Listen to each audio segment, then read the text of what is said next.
Welcome to Laird Wellness Live. Scott Laird. Jody Laird, good evening. Good evening. So tonight we have some guy on TV. Some young guy. Some young guy, yeah, I don't know. We're kind of competing with him. So it's like some dude who claims to have like 80 million votes or something. I don't know, some guy. Whatever. So I'm glad you're here because this is far more interesting. Yes. Far more detrimental. Thank you. Yes, thank you, by the way. And it's far more interesting and far better for your health, by the way, because we're talking about calcium. So calcium is one of those things that everybody thinks they need more of. And yet there's all these problems in the world like calcified arteries. True. And osteoporosis, which is the opposite of that. So it's like, how do you get the calcium into your bones and keep it out of your tissues at the same time? So this is the mystery that everyone has. And tonight, it's quite interesting to note that this has nothing to do with calcium supplementation. It does not even have anything to do with calcium drugs you might get from a doctor. It actually has nothing to do with calcium. Calcium has nothing to do with calcium. Calcium has everything. Getting the right amount of calcium into the places it belongs actually has to do with other things. So we're going to explain how that happens and why calcium is ending up in the wrong places. Here's one thing. Like you reminded me of this earlier, Jody. Right, yeah. So dairy. Dairy, everybody thinks dairy is the go-to for calcium, right? Well, there's a problem with dairy. You see, we have to rewind a little bit and go back to the basics. So we have acid and alkaline. Remember that from like chemistry school or chemistry class in school? Mm-hmm. So you've got the pH scale, which determines acidity and alkalinity. So the pH scale goes from 0 to 14. 7 is in the middle. That's typically where water is, right? So it's neutral. So acid is anything below 7. Alkalinity is anything above 7. Right. So the human blood is 7.38 to 7.44. So that means that it's slightly alkaline, right?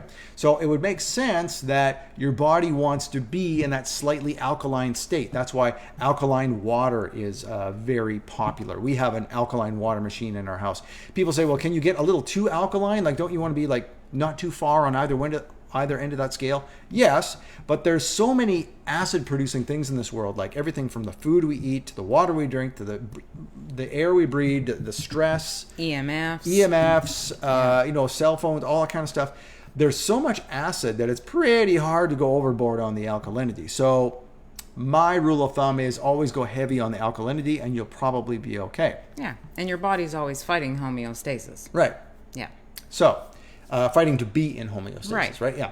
So which is, that beautiful state of 7.38 to 7.44. So calcium is the most alkaline thing in your body. It's all over your bones. It's in your teeth. And so obviously you'd think, well, okay, that's a good thing, right? So we want to be more alkaline. So that means I should get more calcium. So maybe I should take a supplement. Okay, that's one thought. We're going to get to that in a second. The other thing is, well, I should get it from my food. Yes, this is also true. And too much of a good thing is still too much of a good thing. We'll get into that later as well. So calcium in dairy, why is that not a good idea? Okay, so let's get back to the acid and alkaline thing. Okay, well, I thought you told me that calcium was alkaline. Yes, but hang on a second. So dairy in any form, so whether that's milk or yogurt or cheese, or, well, yogurt to some degree because it's been fermented.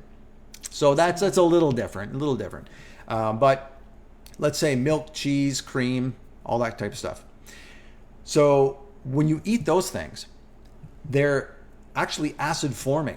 When you metabolize dairy, you have what's called an acid ash.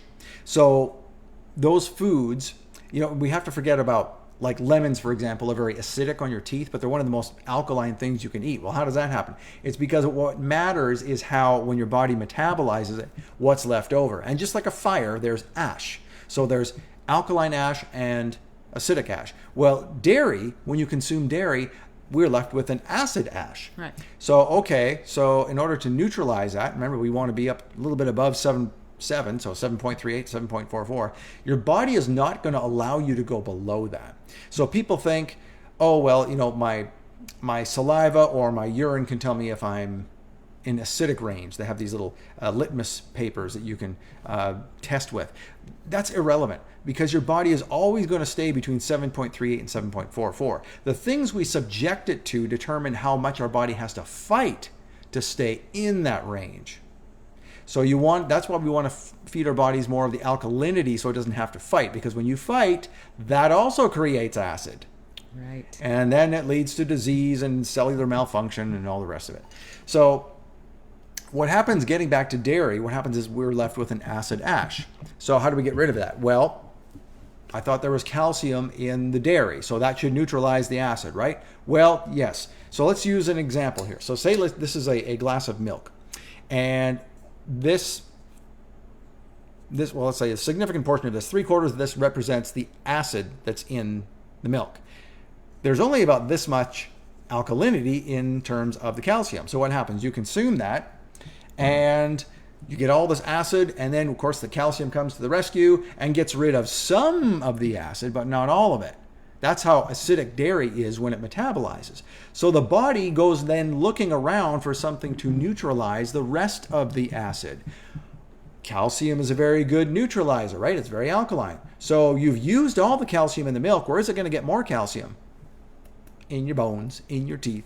So it actually draws calcium out of your bones, out of your teeth, into your arteries where you don't want it, just to neutralize this acid that you've put in through the dairy. And it's not just dairy, like conventionally raised meats, conventionally raised anything, processed anything, is all going to create this acidic environment that causes this thing to happen. So then people wonder why over the course of a lifetime you get osteoporosis, you get dental cavities, you have holes everywhere in your bones and your teeth. Is because we're constantly subjecting ourselves to acid. So this is why calcium is important, but it depends where you get it from. So obviously dairy is not the best way to go about it. Right. So supplementation, is that the best way to go about it? Well, let's review that. Let's just take a look at what is the best way to get this. So like we said, calcium is not really the issue. The issue is, it's not calcium is the solution, but taking more is not the solution. So sometimes when we have a lack or a deficiency in the body, it's not about just shoving more of that thing, whatever it is, into the body. For example, glutathione. You can only take in so much glutathione. Yes, there's some good glutathione supplements, but it matters more to create the environment in your body for the body to produce more of its own glutathione. Right. If it's one of those nutrients that you can create on your own. Those are called non-essential nutrients. Essential nutrients are ones you need to get from the outside and bring in. Other ones can be produced inside your body. For example, vitamin C is a essential nutrient. We don't Right. have vitamin C. We can't create any of our own. So it's essential that we actually intake some. So getting back to this. So yes, I was like, where was I?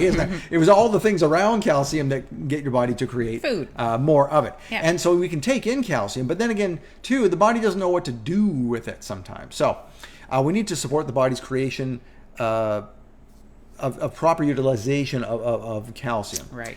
And so there's an article in a newsletter that I get called orthomolecular.org. And most of what we're going to talk about tonight is based on this article. So here is the consensus at the top here. It was called Bone Health and Osteoporosis. I just received this a couple of days ago. A few days ago. Well, August 16. You can see the date up there. An orthomolecular perspective. So in the yellow there, let's just get right to the nitty-gritty. The central dogma has been that promoting just prescription drugs and calcium supplements in order to get more calcium. However, in the blue, it does not only does it not work, it actually may be harmful. Wow. Okay, so that's interesting. Why would it be harmful? Well, check this out. This is also from that article. Prescription drugs and calcium supplements actually have no significant benefits for treating osteoporosis. What? Wow. Well, why would we treat people with that stuff? Well, because there's this wrong thinking that if we are lacking something, just shove more in. Well, if you just shove more in, the body's like, yeah, this is great, but I don't have the tools to put it where it belongs. It's sort of like pouring gasoline into your tank and not putting the cap on. It just kind of gets sloshing everywhere and it doesn't go where it belongs. You're not forcing it to go where it needs to go, right? So there was earlier this year a meta-analysis. I'm going to read something off to you here. Published in the Journal of the American Medical Association, JAMA. found that biophosphonates, a major class of prescription osteoporosis drugs, offer very few benefits to osteoporotic patients. Another meta-analysis. Now, a meta-analysis is they take several studies and compare all of the data and find common denominators. So another meta-analysis on JAMA showed calcium supplements do not offer significant help to osteoporosis either. So prescription drugs don't help. Supplements don't help. Nope. So now to make matters worse, get this. Calcium supplements do not only not improve your health, but they may actually increase your risk of cardiovascular diseases and cancer. Yeah. Due to a recent study. Okay, so let's think about this. Heart disease. Why would it create heart disease? Well, it's due to something I just said a few minutes ago regarding that dairy example. So you drink the dairy. It's got acid. Your body needs to neutralize that acid, so it pulls calcium out of the bones, and what does it do? Puts it into the Arteries. Puts it into the arteries. So wait a minute. Does that mean that over time I would get calcified arteries? Yep. Because your body's dragging it out of the bones and putting it back where it doesn't belong into the arteries just to basically put out a fire. So that's not good. So that is why it can increase cardiovascular disease. And that's why it creates, blockages and that kind of thing. So let's take a look at this. And go what ahead. about like raw milk and raw dairy? That's a good question. I think the jury is still out on that. What have you heard? I mean, I would just imagine that if you go back to the way things should be, that it is better for you.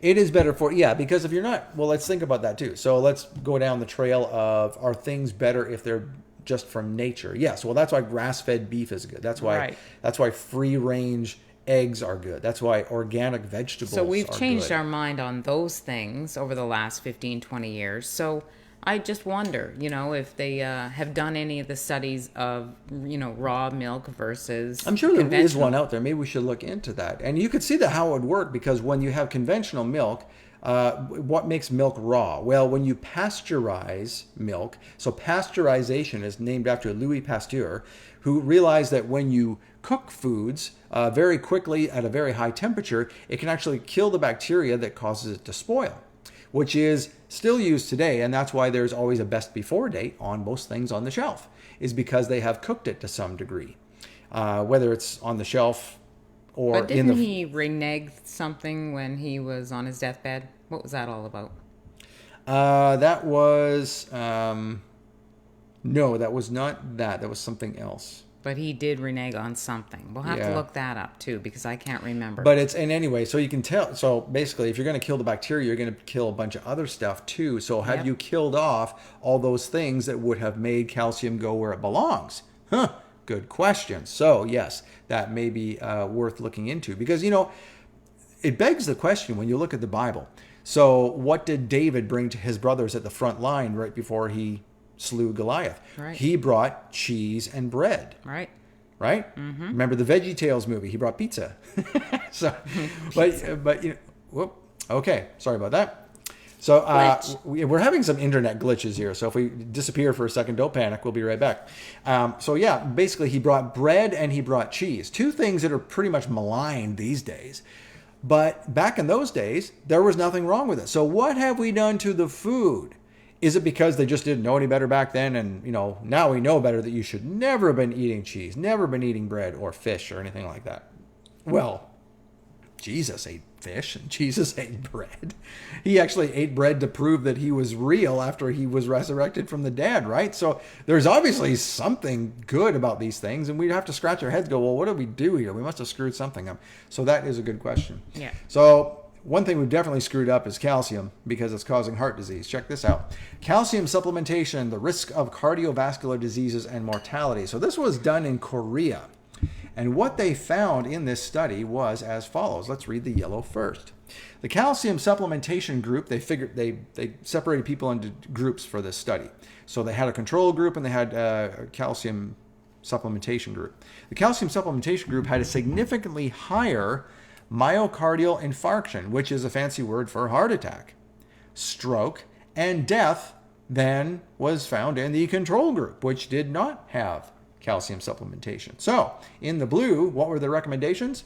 Considering the associated cardiovascular risk, calcium supplementation for osteoporosis treatment should be administered very cautiously.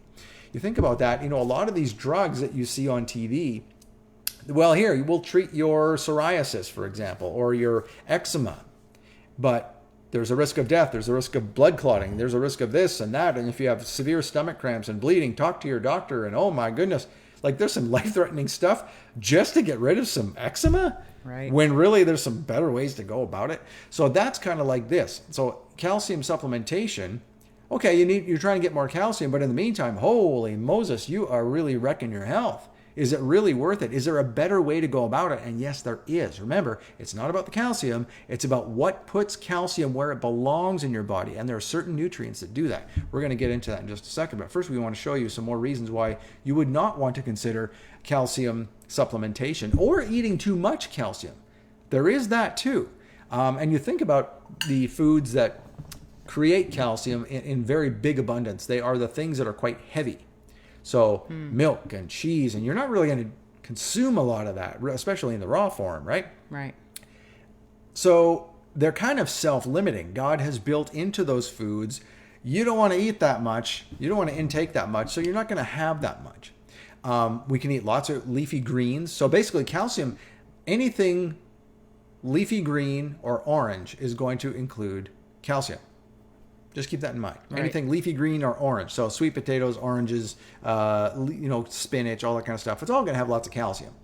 And also sesame seeds are actually very high in calcium as well. Yes, right. I forgot about that. So now check this out about having too much calcium as it relates to women specifically.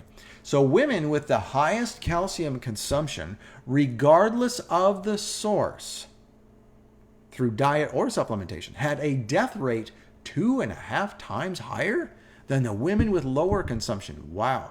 This was a prospective study on 61,000 women followed over a 19-year period. So that is a very serious consideration. 61,000 people, that wasn't just one little study. This is a lot of people that they had the same result. So this is the kind of study you can sit back and go, there's something to this. Here's another one.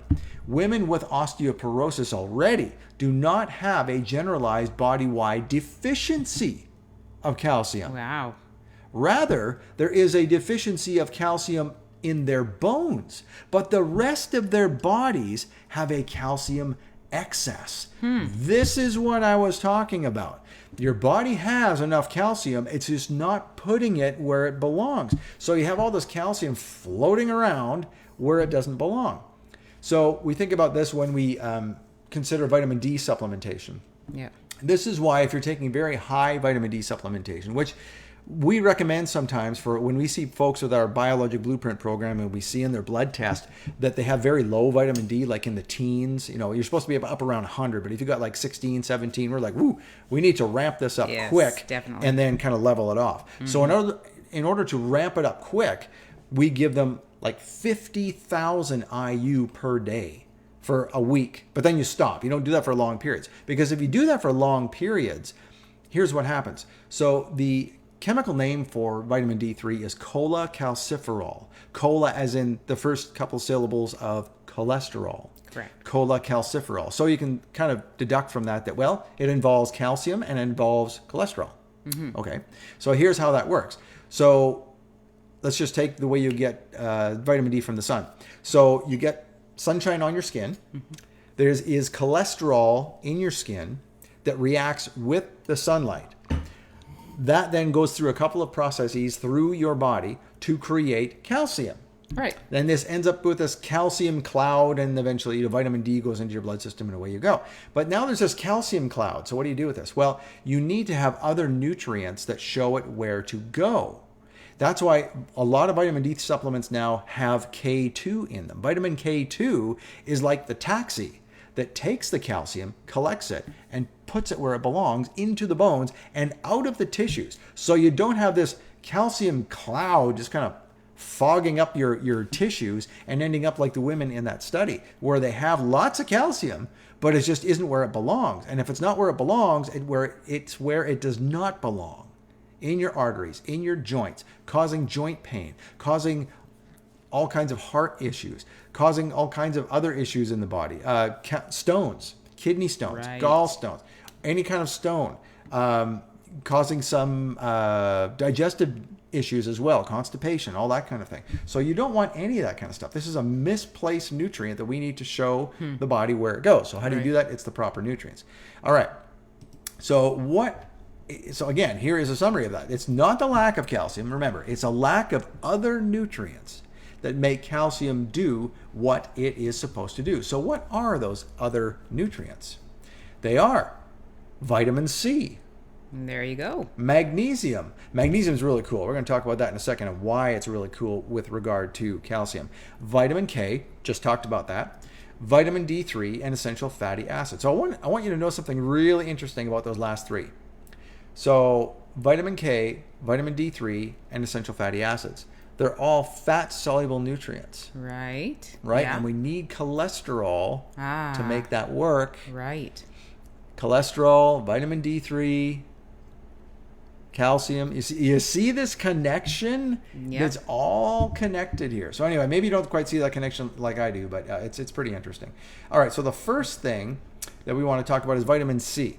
So vitamin C has two components we want to talk about here, or two things we want to talk about. So in a lot of the folks that we see, they have something called an elevated C-reactive protein. Yes. And C-reactive protein, if it's elevated for too much, for too long, that can indicate heart disease. So what did we say about calcium? That if it's floating around in the wrong place, it can create heart disease, right? So let's check this out. So increased oxidative stress, i.e. an inflammatory response, in the bone is accompanied by an increase in C-reactive protein. So C-reactive protein is what they call an acute phase reactant. It itself is not the issue. It is the fire truck telling you there is an issue. So the level of CRP can accurately predict fracture risk in older women with osteoporosis. How about that? So if you're older, you have a high CRP, there's a hint that you may have some osteoporosis you need to deal with. And how do you test for CRP? I mean, we test for CRP, but Yep. does a doctor test for CRP on a regular basis? Not really. You kind of need to ask for it. It's not one of those things that they normally check. Unless you are seeing a cardiologist, then it will probably be on the list. Right. But, it's worth it to ask, or you know what, just come get it from us. Because here's the thing. We're going to come back to this in a second. Let me just tell you something. So you can come to us and get the test. Okay, so you can do that. You go to lairdwellness.com/discovery. You can do the test through us. You can hear what we have to say about that, but then you can take that same test, because it's just a LabCorp report. You can take it to, if you don't want to take to your doctor what we said, you just want to take the LabCorp report, okay, fine. Just take the LabCorp report, take it to your doctor and say, hey, here's my C-reactive protein. And they might go, oh, I never thought to check that. I'm glad someone did. That means we need to do X, Y, and Z. Okay, great. You may have something that your doctor didn't know, and that might trigger them to do something beneficial for you. Right. Sometimes that's not the case, but if you have a smart doctor, that will be the case. All right, so let's go back to this. So vitamin C. High dose vitamin C then can significantly reduce C-reactive protein. So what does that mean? It's going to reduce the oxidative stress and the inflammation and many of the other markers of inflammation, not just C-reactive protein. So vitamin C is vitally important for that reason. And here's another reason. Here's how it works, actually. Check this out. So I hope you can see that. There's a lot of writing on this page, and hopefully you're not looking at this on your phone. So I'll read it for you anyway. So vitamin C stimulates the development of osteoblasts. What are osteoblasts? These are bone-building cells. Okay. Only vitamin C. Now, it stimulates the development of osteoblasts. See, if you need more osteoblasts, you don't take where's a supplement with osteoblasts? I've been told I need more osteoblasts. No, that's not it. Vitamin C stimulates the development of osteoblasts. So it creates the environment. It's like what a government is supposed to do. It's supposed to provide the environment for people to conduct business and succeed. So that's what this does. It causes the body to succeed and build that kind of thing. So only vitamin C supplementation reduces fracture risk. How about that? Dietary vitamin C is not enough. You have to supplement. Ah. So if you already, this is one of those cases, people say, well, why do I have to supplement? Because by the time you realize you've got osteoporosis, you're almost too far down the road to do it naturally. And sometimes you got to fight fire with fire. I say you got to fight technology with technology. So as technology advances, screws up our food, screws up our phones, and screws up our air and everything else, sometimes we have to have an equal and opposite reaction through technology in other ways to counteract that. What I mean is, due to all the problems in the food, sometimes we have to counteract with vitamin C supplementation to sort of meet the threat halfway and fight fire with fire. Elderly osteoporosis patients with a history of fractures had significantly lower levels of vitamin C. You see that? So they've had a problem all along with vitamin C and they just never knew it. And of course they check for it once they have osteoporosis and it's too late to look at it as far as diet goes. They have to supplement now. So supplementation with vitamin C, but not calcium, significantly increased bone mineral density in all bones. There you go. It's not about shoving more calcium in. It's about putting things in like vitamin C and these other things we're going to look at in order to create that environment that creates more calcium in the bones. Well, it doesn't create more calcium. It puts the calcium where it belongs. And finally, vitamin C significantly accelerates fracture healing too. Wow. So even if you don't have osteoporosis, if you've broken a bone before, take vitamin C. It reduces the inflammation. It calms down the immune system. Obviously, it creates osteoblasts, which are then going to go and repair the bone for you. So this is all very good stuff. So very interesting how all that happens. Yeah. All right, so that's vitamin C. Next, we're going to look at magnesium. Okay, magnesium is really cool. Okay. It's my favorite thing. And it's, so Billy Weiss, you know that the magnesium you get at lairdwellness.com. So the magnesium, the multivitamin, the digestive enzymes, and the probiotics all come from Billy Weiss. He created these. He is a compounding pharmacist. He discovered that he couldn't find any of these products that were good enough, so he made his own. So, and the magnesium is spectacular that he makes. And I asked him on an interview. He said this on several interviews, and we'll show that sometime. But he said that if I was on Gilligan's Island, and there was nothing there, and I could bring one supplement of anything I've ever created, I'd bring my magnesium. I said, not your multivitamin, like with a little bit of magnesium in there and all these other things. Nope. Magnesium is implicated in so many of the body's functions, over 300, and some people say 600 different functions of the body. Obviously, we're still discovering how impactful it is. Right. That's why it's so important, and apparently it's good for building bones. So let's take a look at that in regards to that. So magnesium matters. Magnesium is a natural calcium antagonist.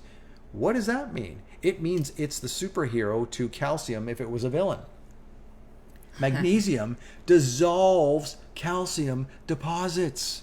Yes. In soft tissues. I always forget that. Does that mean it can take calcium out of your arteries? Well, magnesium deficiency leads to a detrimental increase in intracellular calcium. So, what do you think? Yep. Yeah. Magnesium increases bone density and reduces fractures. So again, magnesium and vitamin C are working together. An adequate intake of magnesium reduces all-cause mortality. Now, why would that happen? Well, yes, it has more than 300 functions in the body, but let's just look at it from this perspective. So if calcium builds up in the bones, builds up in the tissues where it's not supposed to, like say in the artery, so you have calcified arteries, well, that would cause heart disease. It would build up in the kidneys, that would cause kidney disease. It builds up in all these other places. It gives you arthritis, all these type of things, scleroderma, all these type of things, right? So if calcium does all that damage and causes these diseases, and magnesium dissolves all that, well, of course it reduces all-cause mortality because it is reducing all of those causes by getting rid of the calcium. That's why it reduces all-cause mortality in a great degree, because it gets rid of calcium where it doesn't belong and puts it where it does belong. It doesn't dissolve it and get rid of it. It dissolves it and actually uses it to your benefit and puts it back in your bones, back in your teeth. So it's not like it's like this garbage truck. It's like I said with vitamin K2, it's like a taxi, and we're going to get into vitamin K2 here in just a second. In fact, speaking of which, let's go right there. Okay. So vitamin K matters as well. Vitamin K helps dissolve deposited calcium in the organs and arteries. Got it. So in addition to magnesium doing that, vitamin K does it too. Wow. Holy cow. Is this ever awesome? And that's why you take vitamin K with D2, because Right. D2 creates that calcium cloud, right? It also reduces fracture risk. It improves bone quality. Are you noticing a lot of the similarities between vitamin K, vitamin C, and magnesium? They Yeah. all kind of have the same job, but it's almost like a road crew. And each person has their own job, but they're all building the road together, and they need each other. Adequate intake of vitamin K reduces cardiac and all-cause mortality because, well, you tell me. It's the same reason as magnesium, right? It gets rid of that excess calcium. Now, here's another thing. So vitamin D3 matters too. So doesn't D3 create calcium? Yes, and that's a good thing. And then vitamin K2 and magnesium and vitamin C, put it where it belongs, right? Okay, so let's take a look at vitamin D3, known as cholecalciferol. Adequate vitamin D. And when we talk about vitamin D, it's vitamin D3. D2 is, your body has to convert D2 to D3. So if you are ever prescribed vitamin D2 by a doctor, and that's really a rare thing these days, not many people do that anymore because they know that vitamin D3 is the active form and that's what you need. Ask the doctor respectfully if you could have D3 instead. And if they just give you D2, well, just go get a D3 supplement. Anyway, so adequate vitamin D3 ensures that the body gets enough calcium from the diet. Okay? Okay. A deficiency of vitamin D leads to osteoporosis. Right. So here's how you get calcium. You don't take calcium. You take calcium by eating the proper foods, the greens and everything green and orange, like I told you about before, and the sesame seeds, all that kind of stuff, and smaller quantities of dairy if you're going to do dairy at all. Maybe some raw dairy, to Jody's point. Mm-hmm. So vitamin D3 supplementation leads to, or a deficiency leads to osteoporosis. So you can also get on the sun. You don't need to take a pill of vitamin D3. In the winter, of course, yeah, it's a good idea. But that's why you do cod liver oil in the winter. That's what, by the way, this is a little bit of history lesson here. That's why the Vikings did fermented cod liver oil. Fermented because that's just what they did and that's how they preserved it, right? But so the fermented cod liver oil would give them vitamin D3 throughout the winter, while they were sailing and just there was no sun around, and of course they're from the north, and so that helped them out. And then in the summer, of course, they would get vitamin D3 through the sun. But they knew this, that they would have to catch the cod, get the oil out of the liver. How they discovered that, I don't know. That's a real bizarre kind mystery. of the same way they discovered that if you were a pirate, you should have a lemon tree or orange tree on board for scurvy. Right, for scurvy. Right. Yeah. Right, for that same reason, vitamin C, right? Yep. So anyway, or who discovered popcorn? That's the other mystery of the world. How did someone decide that, you know what, if we dry this popcorn and we throw it in the fire, it'll pop and make a really cool treat? Yeah, but that was probably just by accident, in that they probably threw some kernels in the fire. They were probably burning some corn.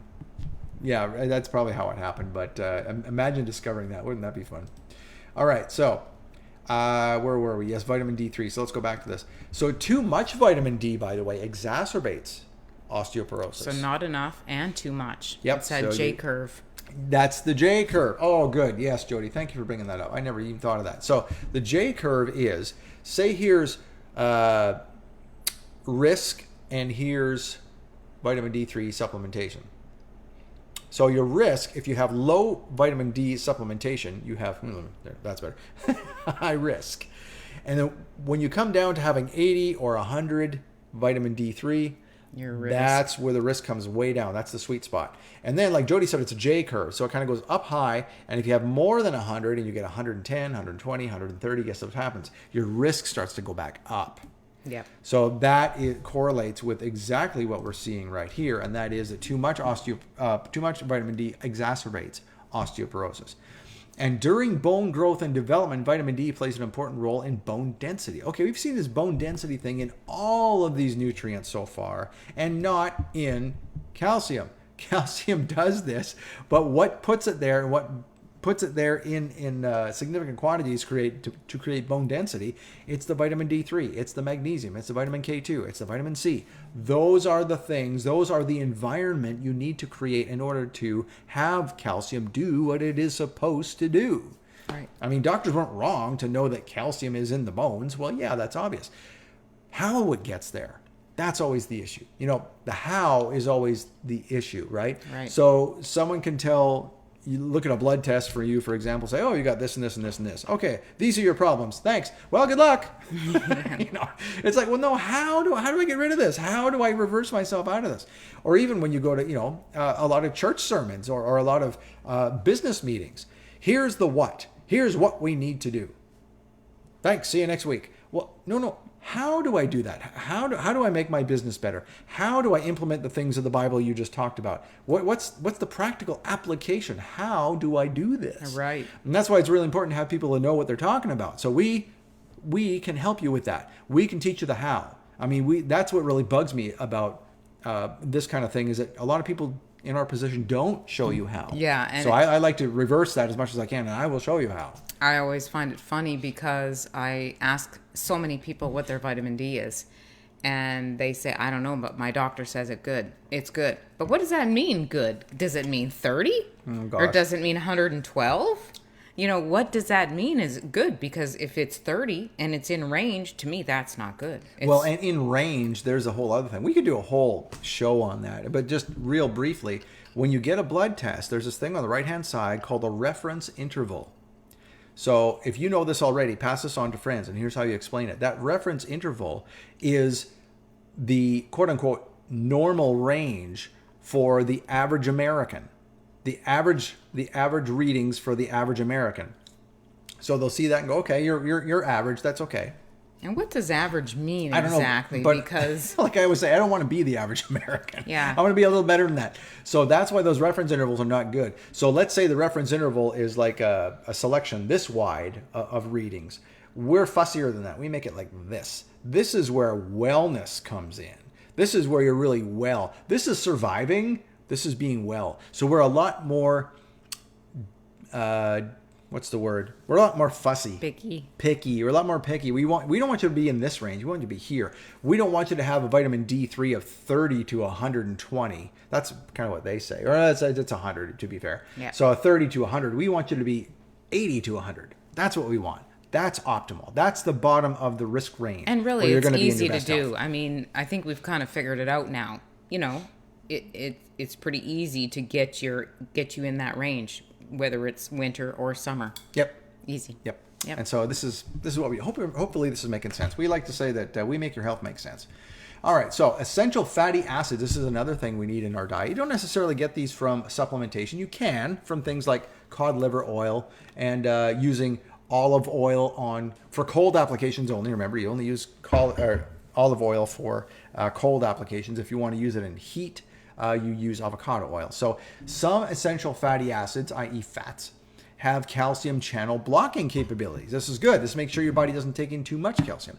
Numerous essential fatty acids have been shown to protect bone mineral density. So there you go. After all of these other things create the environment to put the calcium into your bones, the essential fatty acids will keep it there. They protect bone mineral density.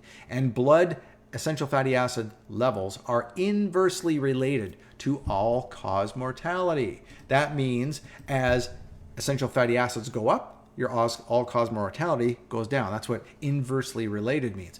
And so it has the same job as magnesium, D3, the vitamin C, the vitamin K. Why? Because they all do the same thing. All cause mortality.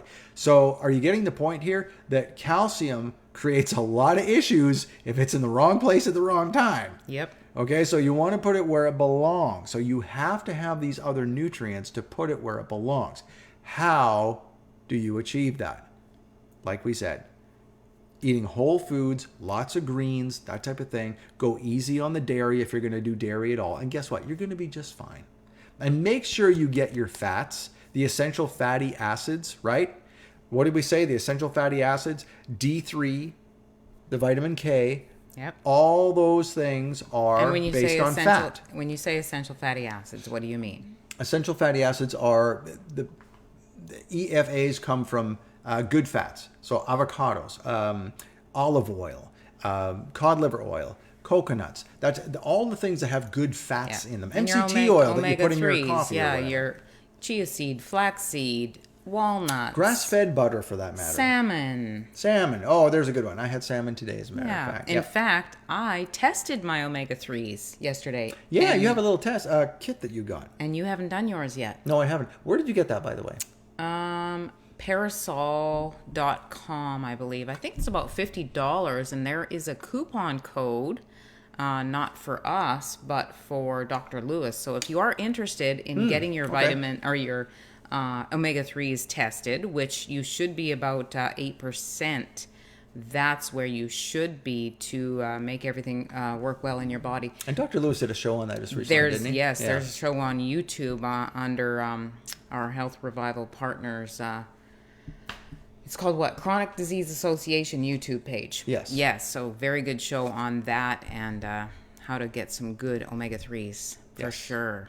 Now, speaking of food, so this is why food matters so much. So, in addition to adequate doses of vitamin C, D, E, K2, and magnesium supplements, macro and micronutrients play a significant role in the prevention and reversal of bone health and osteoporosis.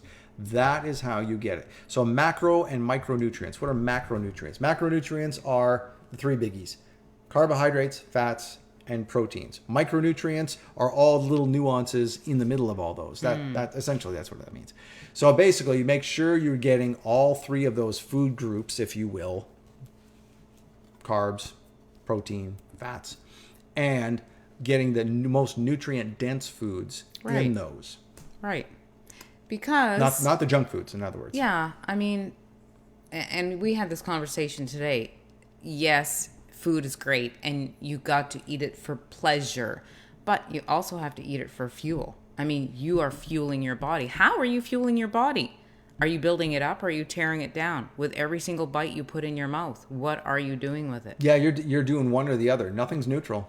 Nope. You're either going one way or the other. So make sure you do more of one than the other.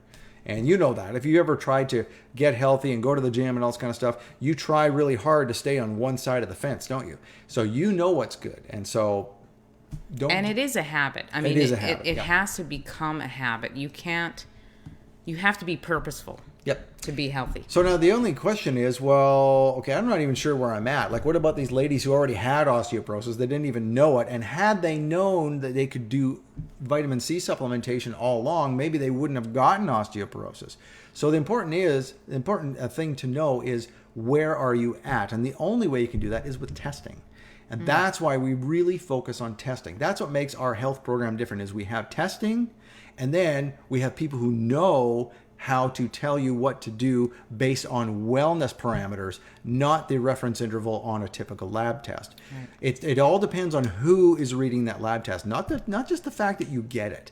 Yes, Dr. Lewis has a very eclectic collection that he's put together for this test that we use, but you know those are just tests. It all depends on who reads it, what those things mean. Not everybody knows what those things mean. There's certain things that you can, well, A plus B equals C, and not a lot of people know that. They just look at one thing and go, well, that means that and that means that. They don't correlate the two. We correlate the two. We correlate the 3, 4, 5, 6 dozen things. Anyway, so how do you get tested? The ever-present how. Here's how. You go to lairdwellness.com/discovery, and you will find something called our Biologic Blueprint Discovery Panel. We call it that because we have 6 and 12-week programs, coaching programs that are very comprehensive. We've helped, 50 people? More than 50 or 60 people? 67. 67 people with this thing. And basically help health turn around, help people reverse disease symptoms they were having, and just, better lives, and still going strong, because what it did was it established, like you said, habits. It established good habits in their lives. And all it took was 6 or 12 weeks after seeing a blood test and turning things around and having somebody tell them what to do and how to do it. And these habits... That's where the coaching comes in. The habits can last you your whole life if you follow them. And yeah, I get it. Sometimes you're like, oh, I'm just going to not do it for a week. Okay, great. But Yep. you will know what good health is like and how to get there. Yep. And it will take you through your whole life. And if you just want to know where you're at, and so what this includes, this discovery panel thing, I'm going to put it up here in a second again. If you just want to know where you're at and have an hour-long conversation with me about what does this mean and how do I turn this around, we can do that. That's what this is. Okay, so you get a consult with this. And it's 55 different tests. And as you can see from the little images down there, there's lots of data you're going to get. I will explain all of that data, what it means, what you need to do. And I just had somebody recently who did that test. And some people say, okay, that's fine. I'll just take that and just ponder it and try and go about it myself. But I just had somebody recently who said, which was more often than not this happens, they look at this and go, okay, great. I don't know what I'm doing.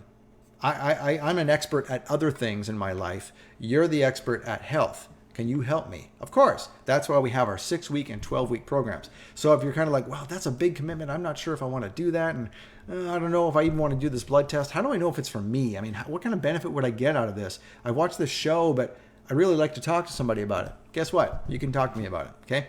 Half an hour for free, 30 minutes. All you have to do is go to lairdwellness.com/blueprint. It's literally a phone call or a Zoom call, whatever you want to do between me and you. Ask all your questions, get it all off your chest, figure out if it's for you, and we'll just see if going the next step is good for you or not. Yeah. And quite often I can just help you sign up right there on the spot, or you can say, no, I want to think about it, or maybe you want to do the 12-week program, and they come back in a week and they actually do the 12-week program. And so we can determine what you need to do. Easy as that. It's all free. lairdwellness.com/blueprint, half-hour free consultation. Mark that down, take a picture of, take a screenshot. Yep. It's well worth it. And we've helped many, many people change their lives with that. So thank you for watching tonight. This has been our calcium supplementation. To supplement or not to supplement, I guess. To supplement or Or not to supplement. I would say not. Don't. Yes. Don't do it. I'm not going to do it. I always tell people, regardless, I've got osteoporosis, I got this, I got that. The doctor said I'm low in calcium. I need to take calcium supplements. Wow, think twice. If you have learned anything from this thing, it's to think twice and ask, how is this going to help me? And doctor, if you are prescribing this supplement or this drug, how is that going to help me? Do I not need other nutrients? You've learned from studies tonight that you need other things. If they don't know, it's time to maybe look around for somebody who does know, okay? That's all I'm going to say about that. All right, thanks very much. Have a good night, and we will see you next week on Laird Wellness Live. All right. Take care.